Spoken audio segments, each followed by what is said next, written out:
ಚೆನ್ನಾಗಿ ಹೇಳಿದ್ರು ಪ್ರಸ್ತಾವನೆಯಲ್ಲಿ ನಮ್ಮ ಸತೀಶ್ ಅವರು, ಮತ್ತು ಅದ್ಭುತವಾಗಿ ಇದರ ಆಶಯವನ್ನು, ಕರ್ನಾಟಕದ ರಂಗಭೂಮಿಯ ಪರಿಣಾಮವನ್ನು ಅತುಲ್ ಅವರು ಮಾತಾಡಿದ್ರು. Thank you so much Atul for having accepted our invitation and to be here among us, and we really wanted a guy like you to be here. Thank you for adding meaning and sharing lovely thoughts with us. Thank you. ಹೌದು, ನರೇಟಿವ್ಗಳು change ಆಗ್ತಿದೆ. ಮೊನ್ನೆ times of ಇಂಡಿಯಾದ ಒಂದು ಹೈದರಾಬಾದ್ನ ಒಂದು ಕಾರ್ಯಕ್ರಮ ಆಯಿತು, and there was a Gandhi's photograph and documented some. ಅದರಲ್ಲಿ ಮಾಡಿ Mahatma Gandhi in 1948 he attended and spoke about communal harmony. 2 days later he passed away. I said, hello Mr. Times of India, Mahatma did not pass away, he was killed by a terrorist ande. So what Satish is saying, what Atul is saying is, ಹೇಗೆ ಒಂದು narrative ಅನ್ನು ಬೆಳೆಸ್ತಾ ಹೋಗ್ತಾ ಇದ್ದಾರೆ ಇವರು. ನೋಡಿ, ಆ ನರೇಟಿವ್ಗಳನ್ನ ಹೆಂಗೆ ಬೆಳೆಸ್ತಾ ಹೋಗ್ತಾರೆ ಅಂದರೆ, ಮುಂದಿನ ತಲೆಮಾರಿಗೆ ಇತಿಹಾಸವನ್ನೇ ತಿರುಚುವ ಕೆಲಸವನ್ನು ಮಾಡ್ತಾ ಇದ್ದಾರೆ. ಪಾಸ್ಡ್ ಅವೇ ಅಂತೆ ಮಹಾತ್ಮ ಗಾಂಧಿ.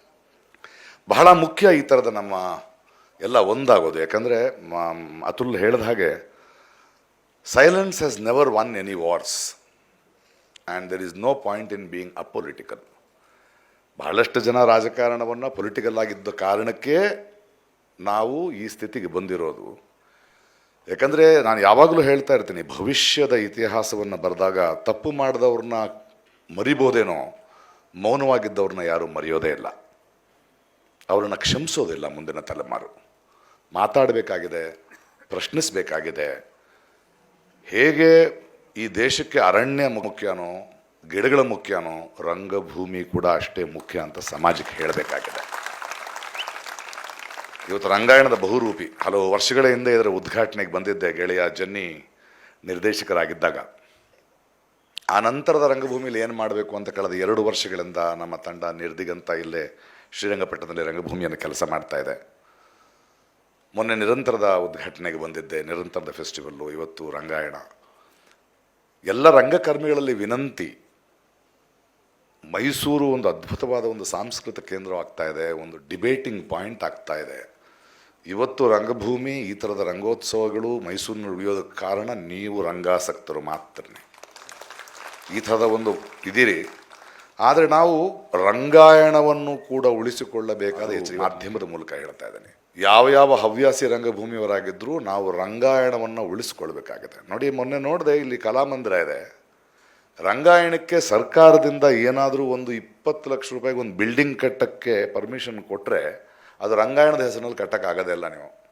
ನೀವು ಕಲಾಮಂದಿರಕ್ಕೆ ಹೋಗಬೇಕು, DC ಅವ್ರ ಹತ್ರ ಹೋಗಬೇಕು, ಅದನ್ನು ಅವ್ರ ಹೆಸರಿನಲ್ಲೇ ಆಗ್ತದೆ. ಅಂದರೆ ಕೊಟ್ಟಂಗೆ ಕೊಟ್ಟು ಏನೂ ಮಾಡ್ತಾ ಇಲ್ಲ.